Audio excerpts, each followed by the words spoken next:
26 ang aming nakita ng mga contractors na posibleng lumabag doon sa unlawful illegal contribution. And therefore, kinakailangan namin by next week hanggang Monday ay ma-request ang confirmation mula sa DPWH. Muling susulat sa Department of Public Works and Highways o DPWH ang Commission on Elections o COMELEC.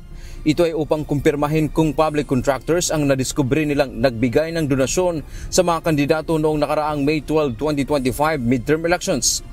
Ayon kay Chairman George Erwin Garcia, sa ngayon nasa 26 na kontraktor na ang kanilang nakita na may donasyon. Dagdag pa ng COMELEC kapag nakumpirma nilang public contractors ang mga ito, magagamit na ebidensya ang certification ng DPWH. Ito ay kasong kriminal. At sa kasong kriminal, ibang klaseng ebidensya po kasi ang required. Yung evidence of guilt beyond reasonable doubt. At hindi pa pwede po na mababaw ng mga ebidensya. Bawal sa Omnibus Election Code ang isang public contractor na magbigay ng donasyon sa kandidato. Kaugnay nito sa inisyal ding investigasyon ng Political Finance and Affairs Department o FIPAD ng COMELEC, mahigit 10 kandidato ang tumanggap ng donasyon noong nakaraang halalan.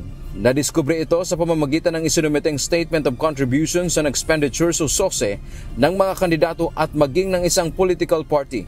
Nangako ang COMELEC na isa sa publiko nila ang mga pangalan sa mga susunod na araw. Basta magkaroon ng confirmation lang ang ating pong DPWH na sadyang mga public works contractors, yung mga kontratista na nagbigay o nag-donate sa kanila. 6 sa mga ito ay tumakbong senador, 2 party list groups, 3 legislative district candidates, 1 national political party at 2 kandidato sa pagka-gobernador. Patuloy pa niya ang pagsusuri ng COMELEC PFAD sa SOSE noong 2025 elections.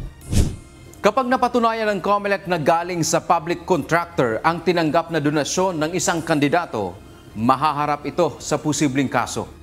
Meron po kasi halimbawa na kandidato na tumakbo na ang nagbigay ng mga kontratista ay 3. Meron po na nagbigay ay 5. Ayon pa kay Garcia, humingi na rin ng mga dokumento ang ombudsman sa COMELEC kaugnay sa kanilang investigasyon sa katiwalian na sangkot ang mga opisyal ng pamahalaan. Dante Amento, UNTV, News and Rescue. Diyos ang aming sandigan, serbisyo publiko ang aming pinahahalagahan.